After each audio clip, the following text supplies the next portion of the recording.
Dear audience, আসসালামু আলাইকুম। Dear audience, বরাবরের মতো আজকেও আপনাদের মাঝে খুবই ইম্পর্টেন্ট একটি টাইমিং ভিডিও নিয়ে আবারও আপনাদের সামনে হাজির হলাম। তো ডিয়ার অডিয়েন্স, আজকে আমি আপনাদেরকে দেখাবো ব্রাদার KE438F এই মডেলের বারটেক সুইং মেশিনের লয়ার শেপ এমনকি লয়ার শেপ অ্যাসেম্বলি কীভাবে সেটিং করবেন A to Z ফুল ধারণা আজকে আমি আমার এই ভিডিওতে আপনাদেরকে দিয়ে দেবো। তারপরে ভিডিওটি শুরু থেকে শেষ পর্যন্ত মনোযোগ সহকারে দেখতে থাকুন এবং জেনে নিন বারটেক মেশিনের লয়ার শেপ অ্যাসেম্বলি কীভাবে সেটিং করতে হয়। আমরা পেতেছি ছোট্ট একটি ইন্ট্রোর পর, আমাদের সঙ্গেই থাকুন।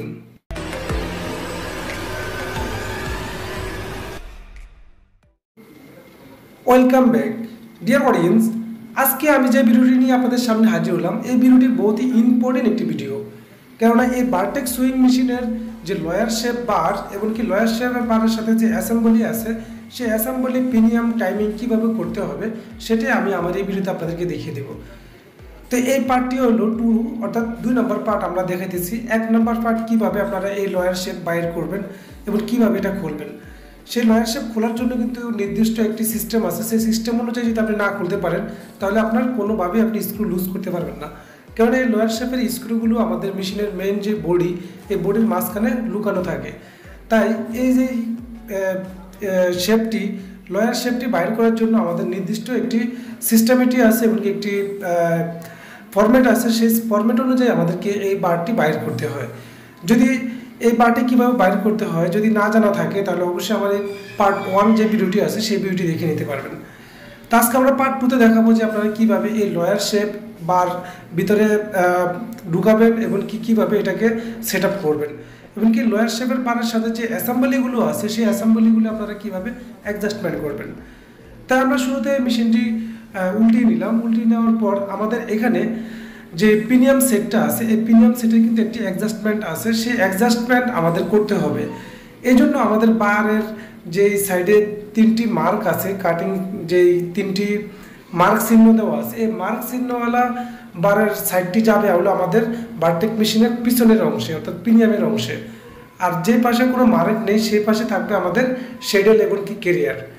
তো আমরা কেরিয়ারটি সমান একদম বারের বরাবর রেখে স্ক্রুটা টাইট করে নিলাম।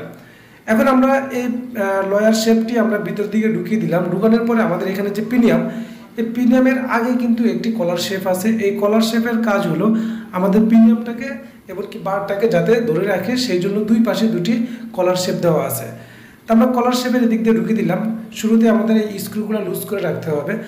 তো আমরা এখানে পিনিয়ামের মাঝখান দিয়ে ঢুকিয়ে বাইরের যে কলার শেপ সেখান দিয়েও আমরা ভিতরে প্রবেশ করিয়ে দেব।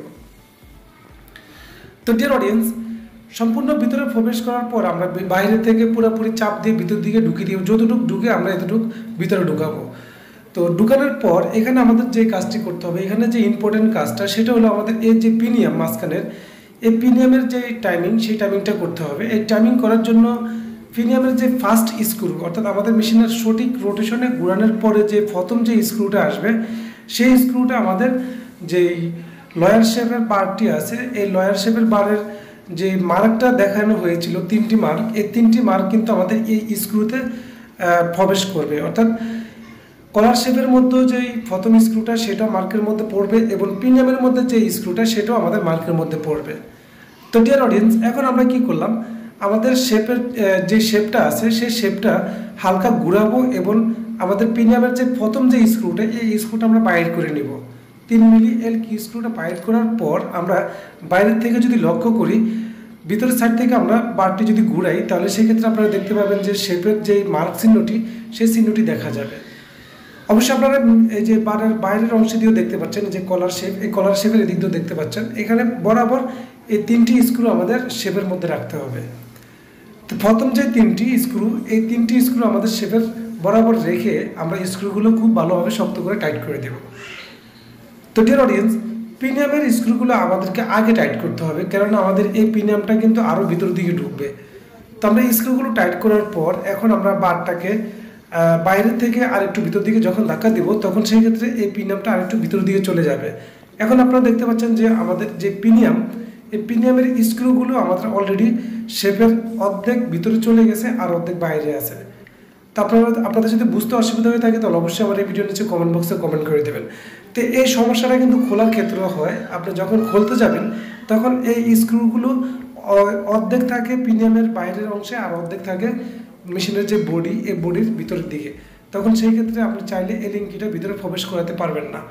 আপনারা চাইলে কলার শেপের স্ক্রুগুলো লুজ করতে পারবেন, কিন্তু পিনিয়ামের যে স্ক্রুগুলো আছে সেগুলো লুজ করতে পারবেন না। এই জন্য আমার প্রথম পার্টের যে ভিডিওটি আছে সেই ভিডিওটা আপনারা চাইলে দেখে নিতে পারেন কীভাবে লোয়ার শেপের বারটি বাইর করতে হয়। তো আমি প্রথম পার্টের ভিডিওটি এই ভিডিওর আই বাটন এবং ডিসক্রিপশন বক্সে লিঙ্ক দিয়ে দিব, আপনারা চাইলে সেখান থেকে দেখে নিতে পারবেন। তো ডিয়ার অডিয়েন্স, এখন আমরা পিনিয়াম যে সিস্টেমে আমরা স্ক্রুগুলো টাইট করেছিলাম, ঠিক কলার শেপের স্ক্রুগুলো আমরা সেভাবে টাইট করতে হবে। তো এখানে আমাদের স্ক্রুগুলো একদম সোজাসুজি রাখতে হবে। তিনোটা স্ক্রু, ফার্স্ট স্ক্রু এবং লাস্ট স্ক্রু, দুইটা স্ক্রু আমাদের একদম বরাবর সোজাসুজি থাকতে হবে। অর্থাৎ আমাদের পিনিয়ামের যেভাবে আমরা স্ক্রুগুলো লাগিয়েছিলাম, প্রথম স্ক্রুটা আমরা শেপের মার্কের মধ্যে লাগিয়েছিলাম এবং দ্বিতীয় স্ক্রুটা মার্ক ছাড়া লাগিয়েছিলাম।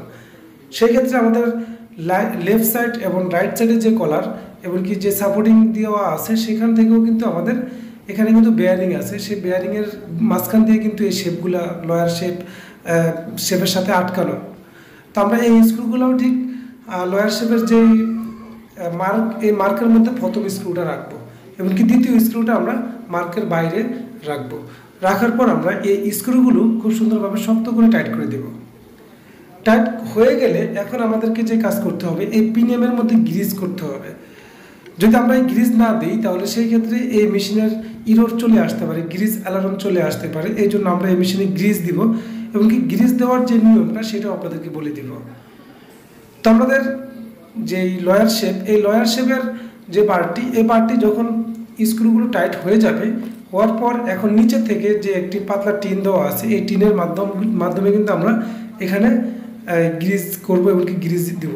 তো আমরা এখানে যে টিনের পাতিটি আছে সেই দুটি স্ক্রু লাগিয়ে দিব। লাগানোর পর এখন আমরা এই টিনের যে গাইডটি স্টিলের, সেই গাইডের ভিতর দিয়ে আমরা এখন এই মেশিনের মধ্যে গ্রিজ ব্যবহার করব।